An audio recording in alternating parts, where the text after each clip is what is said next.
প্রথম আমার কথা কি ছিল যে আমরা আগের যে একটা আগের অডিটটা আমরা কি করছিলাম, ক্লিক করছো? আগের অডিটটা আমরা কি কি ডকুমেন্ট অ্যারেঞ্জ করছিলাম? প্রথম ছিল আমাদের পিপি স্যাম্পল, টিম কার্ড, আর হচ্ছে রিস্ক অ্যাসেসমেন্ট করতাম আমরা। ফাইলের ভিতরে রিস্ক অ্যাসেসমেন্ট থাকবে, রেজিস্টার খাতার ভিতরে রিস্ক অ্যাসেসমেন্ট লেখা থাকবে, স্টাইল ওয়াইজ। এরপরে আউটপুটে কি থাকবে, একটা মেজারমেন্ট থাকবে, ফার্স্ট আউটপুট স্টাইলিং থাকবে, পিপি কমেন্টস থাকবে, তারপরে কি থাকবে, স্যাম্পল থাকবে, দিয়ে একটা হ্যাঙ্গারে আউটপুটে ঝুলানো থাকবে। এটা হচ্ছে আউটপুটের স্যাম্পল হ্যাঙ্গিং স্টাইলিং এসওপি থাকবে। আউটপুট টেবিলে কি থাকবে, যে স্টাইল চলে ওই স্টাইলের রানিং মেজারমেন্ট শিট, ওই স্টাইলের চেস্টে বটমের লেন্থের প্যাটার্ন। লাইনের ভিতরে কি থাকবে, লাইনের ভিতরে থাকবে হচ্ছে মুকআপ, প্রত্যেকটা প্রসেসে মুকআপ থাকবে। ক্রিটিক্যাল প্রসেসে স্ট্যান্ডার্ড মুকআপ থাকবে। ওই জায়গায় প্রসেস কোয়ালিটি কি কি কাজ করবে তার একটা ইনস্ট্রাকশন দেওয়া থাকবে। বুঝাইতে পারছি? লিখিত ইনস্ট্রাকশন উইথ তার সিগনেচার সহ প্রত্যেকটা প্রসেসে মুকআপ সুন্দর করে বানিয়ে দেওয়া হয়েছে। আবার মুকআপ গুলো কি করবা, আপডেট করবা, রানিং স্টাইলটা দিয়ে আপডেট করবা। লাইনের ভিতরে কেয়ার লেভেল থাকলে বা মেড লেভেল বা সাইজ লেভেল থাকলে কেয়ার লেভেলের পজিশন, কেয়ার লেভেলের স্টাইল অনুযায়ী বারকোড নাম্বার। বুঝাইতে পারছি? ওই যে জায়গায় লেভেল লাগায় ওই জায়গায় লেভেল প্রসিডিউর মেনটেন করতে হবে। লাইনের ভিতরে কন্ট্রাস্ট কালারের সুতা থাকতে পারবে না। রানিং স্টাইলের গার্মেন্টস ওই কালার স্টাইল ছাড়া অন্য কোনো স্টাইলের গার্মেন্টস থাকলে সেগুলা 8 তারিখের জন্য কি করতে হবে, একটা জায়গায় রাইখা 7 তারিখ রাতে যায় রাইখা দিতে হবে। 8 তারিখ অডিট শেষ হলে বিকেলের দিকে বের করে অল্টার রেক্টিফাই করে দিতে হবে। বাট রানিং লাইনের ভিতরে এক কালার ছাড়া অন্য কালারে কি থাকবে না, গার্মেন্টস প্লাস সুতার কুল থাকতে পারবে না। লাইনের ইনপুট থেকে আউটপুট পর্যন্ত গোছানো থাকবে। অল্টার বক্সে রানিং এ যদি 5 পিস অল্টার করে ওই 5 পিস অল্টারই আউটপুটের যে রিপোর্ট আছে রিপোর্ট আপডেট থাকবে। আর বক্সে আছে 5 পিস, তোমার রিপোর্ট আছে 3 পিস বা ঘন্টা শেষ রিপোর্ট আপডেট করে নাই, এগুলো তোমরা খেয়াল রাখবা। তোমাদের যে রিপোর্ট গুলো আছে 7 পিস রিপোর্ট ট্রাফিক লাইট এগুলো আপডেট থাকবে। বুঝাইতে পারছি? এর জন্য কোনো গ্যাপ না থাকে।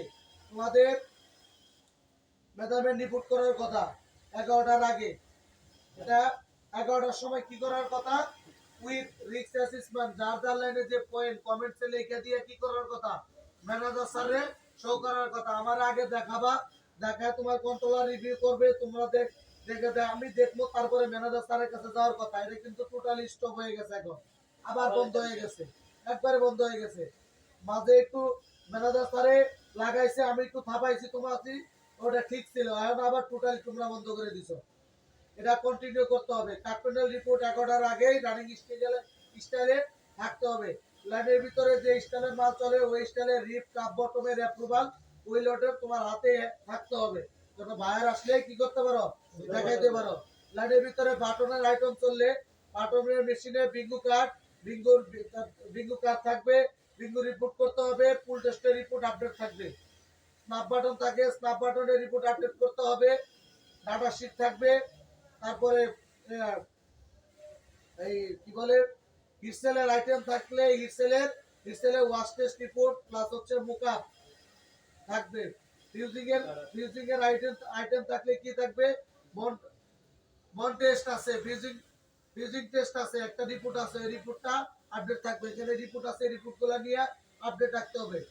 হিটসেলের মেশিনে যে জায়গায় হিটসেল করে ওই জায়গায় একটা বিফোর ওয়াশ একটা আফটার ওয়াশ রিপোর্ট প্লাস হচ্ছে মুকআপ হ্যাঙ্গিং অবস্থায় থাকবে। এটা হচ্ছে আমাদের আগের যে অডিট আমরা ফেস করছি, এই রিপোর্টে আমরা এই অডিটে আমরা এগুলো প্রিপারেশন নিয়েছি। আরেকটা হচ্ছে আমাদের সুইং এর ফ্লো চার্ট অনুযায়ী, ফ্লো চার্ট মানে কি, প্রবাহ চিত্র, আমরা কোন লেভেলে কিভাবে কাজ করি, আমার লাইনে ইনপুট হলে আমরা কি কি কাজ করি, লাইনের ভিতর আমরা কি কাজ করি, আউটপুট হলে কি কাজ করি, এরপরে আউটপুট হওয়ার পরে কি কি প্রসিডিউর মেনটেন করে আমার ফিনিশিং এ যায়, ফিনিশিং এ কি কি প্রসিডিউর মেনটেন করে, তারপরে প্যাকিং এ যায়, প্যাকিং থেকে কি প্রসিডিউর মেনটেন করে ইনস্পেকশন পর্যন্ত যায়। একটা প্রবাহ চিত্র আছে, প্রত্যেকটা ফ্যাক্টরি একটা ফ্লো চার্ট আছে। ফ্লো চার্টটা দিয়ে কোয়ালিটি ম্যানেজার স্যার আমাদের সবাই নিয়ে একদিন মিটিং করছে। ফের আবারও তোমাদেরকে আমি স্মরণ করে দিলাম, কারো যদি কনফিউশন থাকে ওখানে বোর্ড আছে, তোমাদের ছবি ওঠানো আছে, তারপরে হেলথ কোয়ালিটি নিয়ে একটা গ্রুপও খোলা আছে, গ্রুপের ভিতরেও আমার দেওয়া আছে।